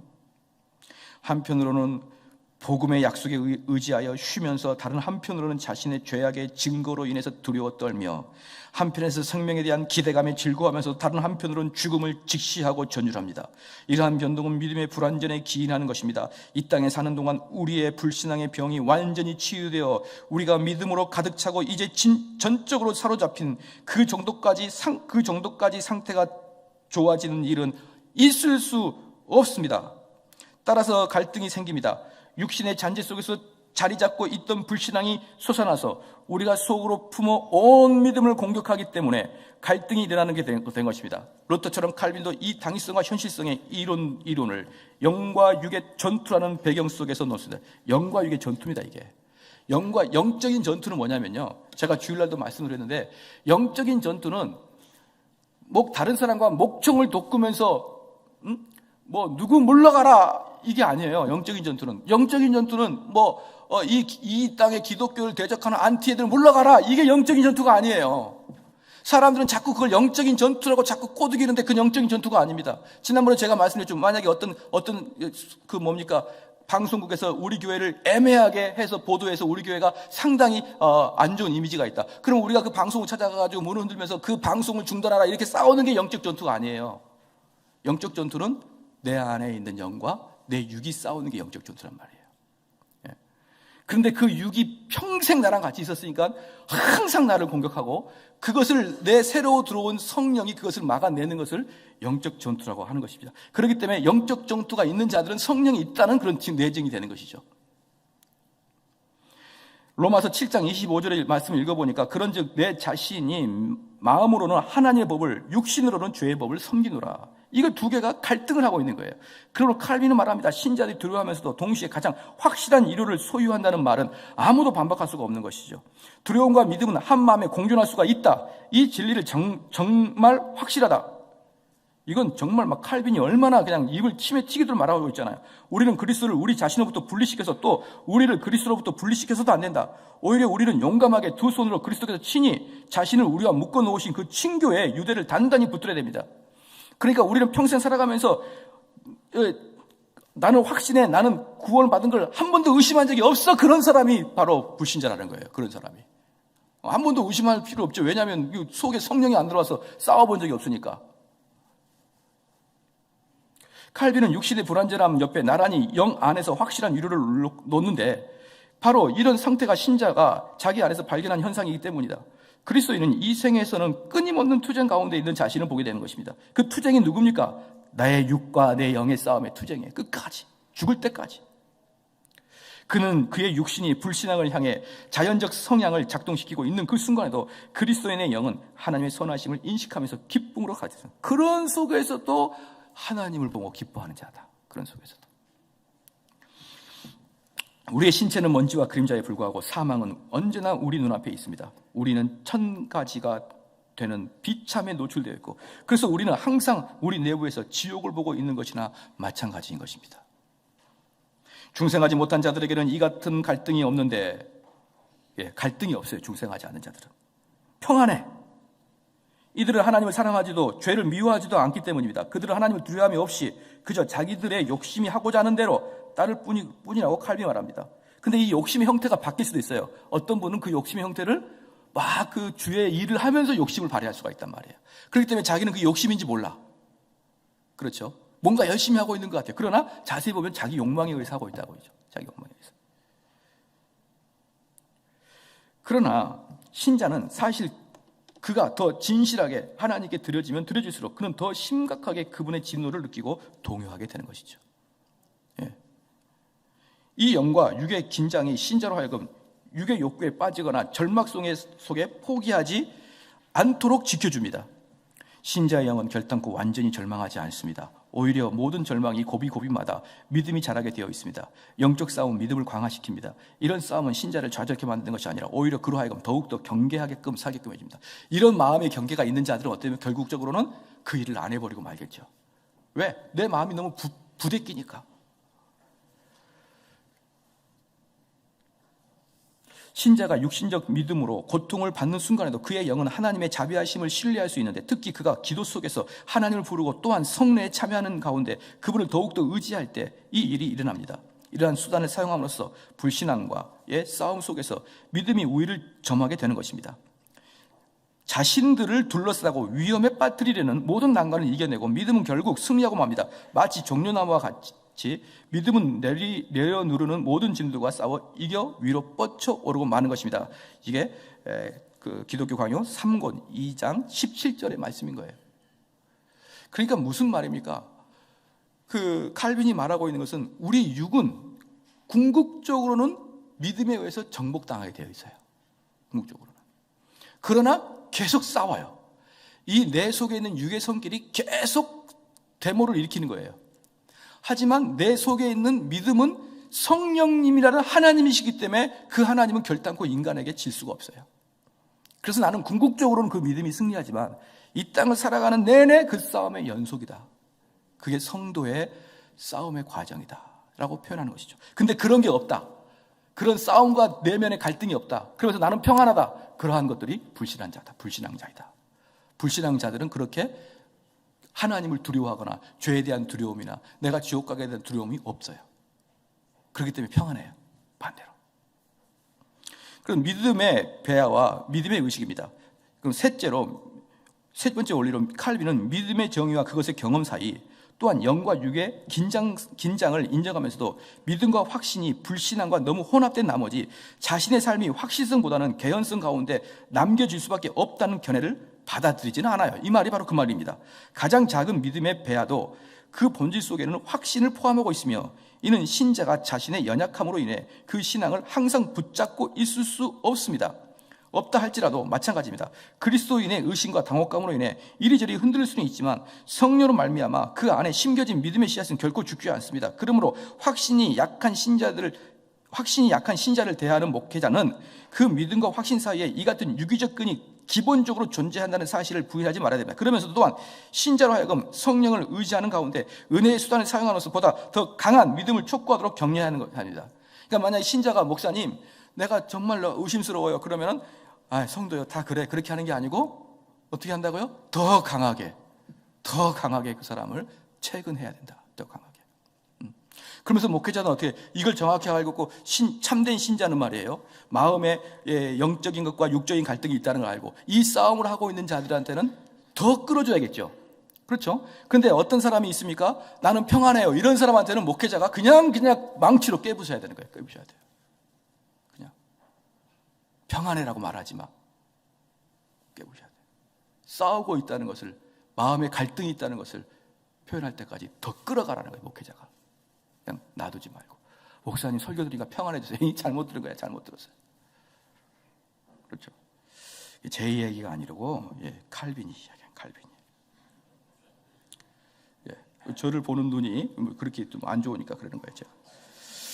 자, 그 다음에 삼위일체 구조입니다. 네 번째 원리는 믿음과 확신의 교리에 대한 삼위일체적 구조로서 의심에 쏠리기 쉬운 신자의 박차를 가하여 더 큰 확신을 향해 나가도록 하고 있습니다. 성부의 택하심은 사단의 일들을, 성자께서 성취하신 의는 신자의 죄악성을, 그리고 확신을 주시는 성령은, 성령의 증거는 신자의 연약함을 반드시 이겨내고 승리하고야 말 것인 것이에요. 마찬가지로 또한 신앙도 불신앙을 확실히 정복권 내고야 말 것입니다. 이것들은 그냥 이론적으로 아니라 어떻게 된다? 저와 여러분 속에서 실제로 이루어져야 되는 거예요. 내가 작년까지는 이런 믿음에서 계속 졌는데 올해는 그 믿음이 나를 이겨버리는 그런 것들을 여러분이 체험을 하시라 이 말이에요. 성경에서 우리 주님께서는 이기셨다 그게 아니고 내 안에서 주님이 이기셨다라 그렇게 나와야 되는 거예요. 믿음의 은혜는 성부로부터 성자 안에서 성령을 통해서 옵니다. 그리고 이 은혜를 힘입어 이번에는 신자가 성령에 의해 성자와의 교통 속에서 들어가고 성부와 화목해 되는 것입니다. 성자는 택하신 그들을 그리스도 안에서 보존해 주심이라는 요소도 들어있는데 이는 결코 가볍게 여길 요소가 아닙니다. 그러므로 예정이라는 주제는 바르게 파악하기만 하면 믿음을 흔드는 것이 아니라 오히려 그것을 가장 확실하게 해주는 것입니다. 라고 칼빈은 답하고 있습니다. 특히 부르심이라는 맥락 속에서 예정을 생각할 때가 그렇습니다. 이 예정이라는 것은요, 칼빈주의 신학의 핵심이 아니에요. 칼빈주의 핵심은 예정이 아닙니다. 근데 사람들이 자꾸 칼빈주의 그러면 예정 그러는데 예정은 칼빈주의. 칼빈이 예정론을 쓴 것은 기독교 3권 마지막에 써요. 이건 뭐냐? 너희들은 이 고난 속에서도 너희들은 이미 예정되어 있기 때문에 예정된 너희들을 하나님이 버리지 않는다는 위로로 칼빈이 쓴 거예요. 예정을. 그렇기 때문에 이 예정론은 누구는 구원받고 누구는 구원받지 않냐 이걸 평가하는 게 아니에요. 못 모르는 사람들이 그럼 목사님 아무리 구원받고 싶어도 예정 안 됐으면 탈락되겠는데 이런 쓸데없는 이야기를 이렇게 이야기하는 게 칼빈주의 오해하는 거예요. 예정은 뭐냐? 하나님이 너를 우연히 선택한 게 아니야. 하나님이 너를 우연히 구원한 게 아니야. 만세 전부터 너를 생각하고 너를 구원했기 때문에 그 하나님 너를 버리지 않아서 이 이야기를 하려고 칼빈이 예정론을 이야기한 것이지 그 예정론이 무슨 칼빈주의 맞는 키처럼 너 구원 받았어 안 받았어? 너 우리가 구원 받았다 그러면 어떤 죄를 져도 구원 받겠네? 이러면서 하나님의 말씀을 빈정거리지 않는다 이 말입니다. 그래서 그 다음에 하나님의 작정을 통한 선택은 우리의 보존과 확신을 위한 확실한 기초가 됩니다. 그리고 그 확신의 기초로서 선택에 대한 이런 이해는 오직 기독론적 맥락에서만 가능합니다. 그러므로 칼빈은 끊임없이 그리스도를 선택의 거울로 쳐드는데 이 거울 속에서 우리는 우리 자신의 선택을 바라봐야 하고 또한 자기 기만이 없이 그것을 바라볼 수 있어야 됩니다. 자기 기만이 뭘까요? 또 봅시다. 자기가 구원받았다고 생각하는 거. 자기 기만. 선택은 신자의 시선을 돌리게 만드는데 즉 구원이 어떤 조건도 충족시킬 수 없는 자신의 소망 없는 무능력에서 눈을 돌려 우리를 향한 하나님의 과분한 사랑과 자비의 보증이 되시는 예수 그리스도 그분 안에 있는 소망으로 시선이 집중되게 합니다. 그리스도와의 연합을 통해 선택의 확신으로서의 구원의 확신은 실제적이고도 효과적인 것이 됩니다. 우리를 구속하시고 부활시키고자 하신 하나님의 결정은 그리스도가 우리의 것이 되심으로써 성취됩니다. 그리스도와의 연합은 객관적 확신과 주관적 확신을 하나로 묶습니다. 확신을 갖기 위해 그리스도만을 바라본다 하면은 또한 그리스도의 지체가 된 우리 자신을 보는 의미들도 있습니다. 구원의 확신은 파생적이적 자기 지식이기도 합니다. 그 시선을 그리스도께 집중되어 있는데 그 그리스도는 다름 아닌 그분의 몸과 연합되어 있는 분이시고 그의 몸은 교회이며 우리는 그 몸의 지체인 것입니다. 이렇게 기독론적 방식으로 칼빈은 다음 둘 사이의 간격을 좁힙니다. 즉 선택에 대한 하나님의 객관적 작정이 명백함에도 신자는 자신의 정말 선택인가에 대한 주관적 확신이 부족한 가운데 있는데 칼빈의 기독론적 접근은 이 두 현실 사이의 거리를 좁혀주는 역할을 합니다. 그러나 이런 측면과 실제로 한 사람이 과연 참된 믿음에 의해 그리스도와 묶여져 있는지의 여부를 어떻게 알 수 있나 하는 것은 전혀 별개의 문제입니다. 그래서 기독교 강의에 보면은 그리스도께서 속한 것처럼 보이던 자들이 그분에게서 다시 떨어져 나가는 일이 날마다 일어나고 있습니다. 그런 자들은 한 번도 진실한 신뢰로 그리스도를 붙잡는 적이 없습니다. 이러한 신뢰야말로 우리에게 구원의 확실성을 제공해 주기 때문입니다. 그러니까요, 칼빈은 단 한 번도 자신들의 양떼에 당신들은 구원받았습니다 이런 이야기를 하질 않아요. 한 번도 하지 않습니다.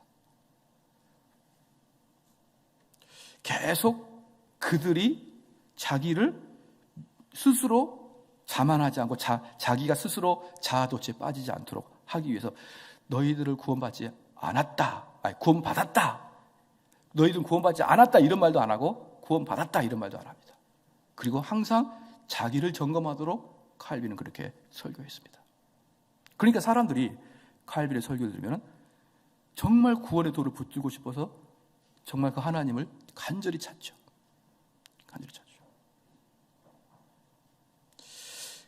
그래서 이 칼빈이 말하기를 그리스도인처럼 보이지만 그런 사람들이 탈락하는 경우가 엄청 많다는 거예요. 교회 안에서 그 사람들이 평생 그리스도인이라고 생각했는데 그들은 속마음으로 한 번도 하나님을 신뢰해 본 적이 없는 거예요. 그냥 삼위일체 교리를 동의한다 이 정도로만 있었지 사실은 그 하나님을 신뢰해 본 적이 없는 사람이 우리가 생각하는 것보다 훨씬 많다. 여러분, 제네바입니다. 제네바. 여기는 대한민국이고 제네바와 대한민국 차이가 뭔지 아십니까? 제네바는요, 그 당시에 척박한 지역이었습니다. 산에 있는. 근데 그 척박한 지역에 영국이며 네덜란드며 프랑스며 이탈리아에서 종교의 자유를 찾아오는 사람들이었어요. 제네바는. 그들은 그냥 온 게 아니에요. 우리는 대한민국에서 그냥 왔잖아요. 그냥 우리 어디 믿음의 도를 찾아 떠나고 그런 거 아니잖아요. 그냥 있었잖아요. 그냥 왔잖아. 우리는 제네바 성도들이 하는 거 10분의 1도 헌신하지 않았잖아요. 그런 제네바 성도들한테 칼빈이 뭐라고 합니까? 여기에 있는 자 중에 매일매일 떨어져 나가는 사람들이 흔하다라고 얘기하는 거예요. 흔하다가. 칼빈이. 그래서 정말 사람은 자기 속임수에 빠질 수 있다고 칼빈은 말합니다. 유기자도 종종 선택자의 비슷한 믿음과 비슷한 것을 느껴요. 마음이 짜릿하고 찡하고 뭔가 하나님의 임재가 있는 것 같고 느낀다. 유기자들도. 그러므로 자기 점검은 필수적이다. 칼빈은 이렇게 기록하고 있습니다. 우리 자신을 잘 점검하여 하나님께 그분의 자녀들을 이방인과 구분해 내시는 그 표식, 즉 경건과 믿음의 산뿌리가 우리에게 정말 있는지 찾아보도록 해야 됩니다. 그러니까 우리는 뭐가 있어야 됩니까? 어떤 자가 경건한 자의 매뉴얼을 가지고 있어야 되는 거예요. 목회자는. 이러한 것들이 나타나지 아니하는 것들은 안 된다는 매뉴얼을 가지고 있어야 되는 거예요. 그래야 무슨 점검을 하고 자기 점검을 하게 해주죠. 이렇게 자기를 점검하는 과정 속에서 칼빈이 강조하는 대상은 그리스도다. 스스로를 점검함에 있어 우리는 정말 그리스도 한 분만을 신뢰하고 있는지를 살펴봐야 됩니다. 바로 이것이 성경적 참된 경험에서 나오는 열매이기 때문인 것입니다. 그러니까 자기 점검의 핵심이 뭐냐면 내가 그리스도만을 향하고 그리스도만을 갈망하고 있느냐, 결국 그것으로 갈 수밖에 없는 것이죠. 그러므로 칼빈의 논점을 정리해보면 첫째, 선택의 목적은 구원에 있습니다. 둘째, 그런데 선택자는 오직 그리스도 안에서 택함받는 것이지 자신 안에 있는 어떤 것이 때문에 택함받는 것이 아닙니다. 셋째, 선택자는 그리스도 안에 있기 때문에 그들이 택함받고 구원받음에 대해 확신을 결코 자신 안에서 찾아서는 안 되고 심지어 그리스도를 떠난 채 성부 안에서만 찾아서도 안 됩니다. 여기서 세 번째가 되게 중요한 게 뭐냐면 자기 자신 안에서 구원을 찾는다. 자기 자신 안에서 구원을 찾는다. 이게 바로 알미니안주의예요. 자기가 무슨 선한 행동을 하고 있는 걸 보면서 내가 구원을 받겠구나, 이런 식의 자기 자신에서 어떤 근거를 찾아내려고 하는. 넷째, 그들의 확신은 그리스도 안에서 찾아야 됩니다. 그러므로 그리스도의 교통이 또한 필수적이다. 그러면 이러한 질문이 남게 됩니다. 선택자는 어떻게 그런 교제를 누리며 또 어떻게 해서 그렇게 그에게 확신이 생기게 되는 것인가? 이에 대해 칼빈의 대답은 성령론적입니다. 그래서 칼빈은 성령신학자랍니다. 바로 이 부분에서 칼빈은 성령론을 강하게 이야기하는 거예요. 성령의 실제적인 역사를 이야기한 것입니다. 그리스도와 그분이 주시는 유익을 유지하면서도 택함을 받는 자인 죄인들의 마음과 삶에 적용시키는 분은 성령이십니다. 성도들에게 확신을 주시는 것은 성령이시다. 이와 같이 개인적 확신은 다음 4가지, 즉 성부의 선택과 성자의 구속 및 성령의 정형하심, 그리고 구원의 믿음을 위한 도구적 수단들과 밀접하게 됐습니다. 자, 여기서 구원의 믿음을 위한 도구적 수단들이에요. 이게 뭘까요? 이게 바로 뭐예요? 구원의 도예요. 이게 이 도구적 수단을 가지고 있어야 된다는 거예요. 도구적 수단. 그러면 여기서 보십시다. 이 4가지 중에 즉 성부의 선택과 성자의 구속과 성령의 적용하심 있죠. 이 3가지가 있고, 4번째가 뭡니까? 도구적 수단이 있죠. 이 4가지가 있어야 구원의 역사가 일어난다, 이 말입니다. 되셨나요? 되셨죠? 이건 제가 이야기하고 있는 게 아니라 칼빈이 이야기하고 있단 말입니다. 다시 말씀드리지만. 그럼 이 도구적 수단은 누가 집행합니까? 이 도구적 수단은 누가 집행하는 거죠? 성부의 택하심, 성자의 완성하심, 성령의 적용하심, 그 다음에 그 도구의 집행, 이 도구를 누가 사용하고 있습니까? 목사가 하잖아요, 목사가. 여러분, 이 구원을 이루게 하는 그 도구, 그 구원의 도를 목사가 선포하는 거 아닙니까? 이걸 청교도들이 말하고 있는 게 뭐예요? 객관적이고 외적인 소명이라고 하는 겁니다. 객관적이고 외적인 소명. 이 객관적인 외적인 소명, 즉 목사의 정확한 구원의 도가 선포가 돼야 그 선포에 의해서 성부, 성자, 성령의 역사가 한꺼번에 일어난단 말이에요. 그게. 그럼 목회자가 하는 일이 뭡니까? 바로 구원의 도를 아주 제대로 설명을 해주는 게 목회자의 가장 중추적인 일이에요. 교회 안 나온 사람 찾아가서 왜 안 나오냐 신방하고 그러는 게 아니고, 이 구원의 도를, 그래서 이 구원의 도를 지금 이 칼빈이 말하고 있는 이 구원을 이루기 위한 4가지 방법 중에 성부, 성자, 성령, 그리고 이 일을 말씀으로 그 도구를 사용하는 그 목회자 또는 말씀 전달자, 그 복음 선포자, 이 4개가 연합해서 구원을 이루는데, 우리 인간이 할 수 있는 것은 유일하게 복음을 선포하는 것 외에는 없어요. 우리 인간이 할 수 있는 것은. 그래서 그 구원의 도를 정말 잘근잘근 씹어서 설교를 해줄 수 있는 목사가 여러분 구원에 절대적인 영향을 미칩니다. 여러분 아시겠죠? 그래서 이런 말씀 하시지 말라고요. 이런 말씀 하시지 말라고. 내가 교회에 사람 보고 가냐? 하나님 보고 가지. 그럼 그 사람 골방에서 나오지 말라고요. 골방에는 하나님 안 계시냐고요. 골방에서 그냥. 교회는 그 구원의 도를 정확하게 선포하는 목사를 보고 가야 되는 거예요. 그게 지금 칼빈이 하는 얘기예요. 칼빈이 하는 얘기. 그러니까 목사의 직분이 칼빈이 말할 때 제일 고귀하고 제일 중요하고, 그 다음에 그 국가의 고위 공무원이라고 했어요. 그 다음 번이.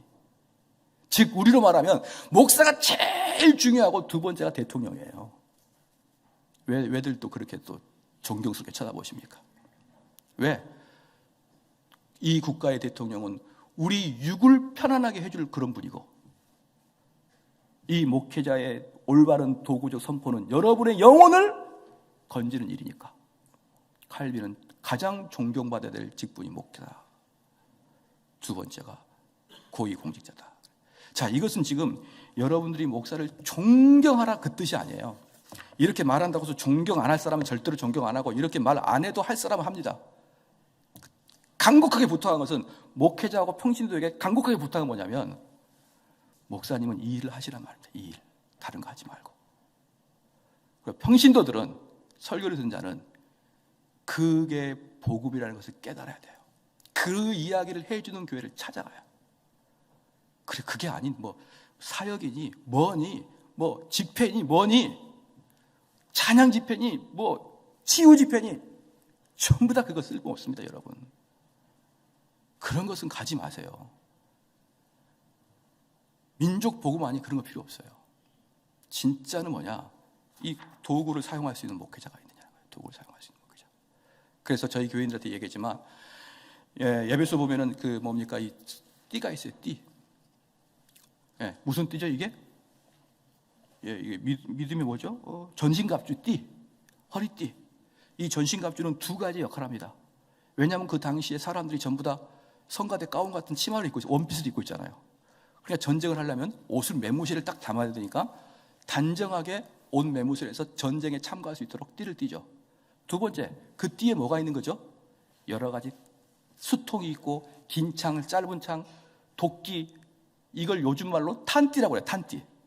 그러니까 그 띠가 옷만 매무새를 한 게 아니라 탄띠의 역할까지 합니다. 그러면 군인은 그 탄창에 장검, 중검, 소검, 물통, 도끼 이게 어딘지 알아서 싸움할 때 능숙하게 꺼내서 싸워야 돼요. 능숙하게. 만약에 가깝게 접근하면 긴 칼을 사용하면 안 되죠. 짧은 칼을 사용해서 죽여야 될 거 아니에요. 그래서 군인들은 이 탄띠에 대한 능숙함이 있어야 됩니다. 군인이 쳐들어왔는데 큰 군인이 쳐들어왔는데 꺼냈는데 수통 꺼내면 큰일 나는 거 아니에요. 잠깐 물 먹고 하자 이거 아니잖아요. 그래서 이 목회자들은 이 탄띠에 있는 그 도구들을 순식간에 꺼내서 그걸 사용할 수 있어야 하는데 언제 사용하느냐? 성도들과 상담할 때 그 사람의 영적 상태를 보고 딱딱 꺼내야 됩니다. 성도들이 영적 상태를 볼 때 설교할 때 꺼내야 됩니다. 지금 이게 칼빈이 말하고 있는 목회자입니다. 다시 말씀드리지만 구원을 이루는 데서 이 뇌의 꼭지점 성부와 성자와 성령과 이 성부가 말씀하셨던 그 구원의 십자가의 도를 이것들을 네 개의 꼭지점을 통해서 여러분들이 하나님을 만날 수가 있는 거예요. 여기까지만 하겠습니다.